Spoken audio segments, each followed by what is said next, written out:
He quit one of the most secure, high-paying jobs on Wall Street to sell books out of a garage. His own father's first question was simply, "What even is the internet?" Nobody around him understood what he was doing, and for years, most people thought he was making the biggest mistake of his life. This is the story of Jeff Bezos. He was born in Albuquerque, New Mexico, in 1964, to a 17-year-old high school student.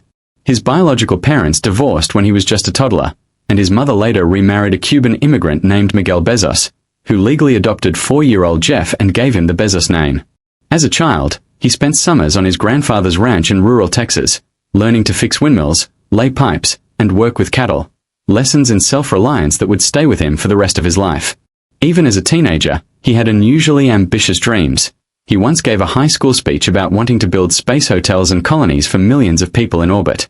After graduating from Princeton with a degree in engineering, Bezos didn't head into entrepreneurship right away. Instead, he built a stable, impressive career on Wall Street throughout the late 1980s and early 1990s, eventually becoming a vice president at a prestigious investment firm. He had a secure six-figure job, a comfortable life, and every reason to stay exactly where he was.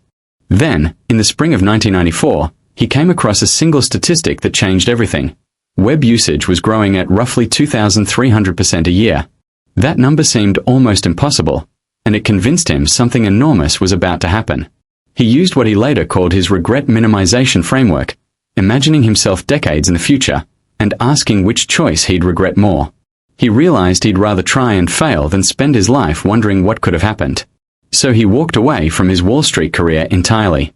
He and his wife at the time, Mackenzie, packed up and drove across the country from New York to Seattle, writing the business plan for the company on the way. He'd made a list of 20 products that could theoretically be sold online, narrowed it down to 5, and ultimately chose books, because the demand was universal, the price point was low, and there were more book titles in print than any other product category. In July of 1994, Amazon was born in a rented house in Bellevue, Washington, specifically, in the garage. It was around 900 square feet, with a concrete floor and unreliable heating, forcing the small early team to wear sweaters while they worked. Bezos built the company's first desks out of wooden doors and cheap 4x4 beams, a cost-cutting habit that later became a celebrated tradition inside Amazon.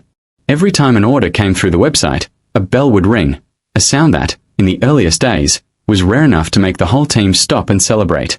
Bezos's own parents invested almost their entire life savings into the company, and he was honest enough to warn them, and every other early investor, that there was roughly a 70% chance they would lose all of it. He later admitted that estimate might have actually been generous. The real odds of failure may have been even higher. Raising that first $1 million in funding, he has said, was the hardest thing he ever did in his life. He had to sit through 60 separate investor meetings just to find 20 or so people willing to risk $50,000 each.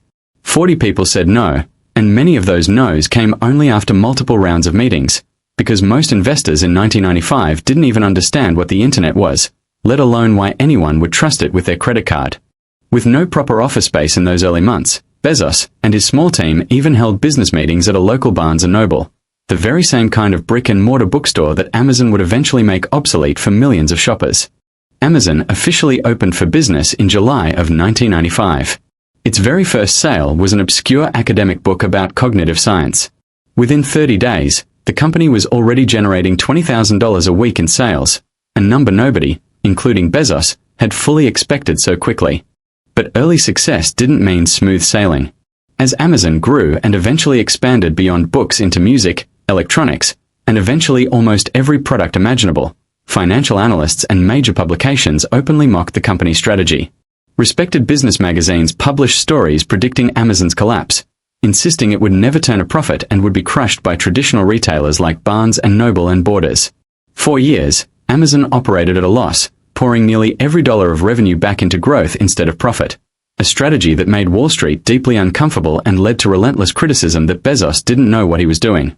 Then came the dot-com crash of the early 2000s. Hundreds of internet companies collapsed almost overnight, and investor confidence in anything related to e-commerce evaporated. Amazon's stock price fell by more than 90% from its peak. Many assumed Amazon would be next to disappear. Bezos refused to panic. Instead of cutting his ambitions, he doubled down on efficiency, streamlined operations, and kept investing in long-term infrastructure that most companies were too scared to build during a crisis. That refusal to give up during the worst years of the crash became the foundation for everything Amazon later became. One-click ordering, personalized recommendations, next-day shipping, the Kindle e-reader, Amazon Prime, and Amazon Web Services, the cloud computing platform that today powers a massive portion of the entire internet. The man who was once asked by his own father what the internet even was, the man who was told by investors and analysts for over a decade that his company was destined to fail, built Amazon into one of the most valuable companies on earth, and became, for several years, the wealthiest person alive. Every skeptical investor meeting, every mocking headline, every year of running at a loss while critics predicted collapse, all of it happened before the world understood what Bezos was actually building.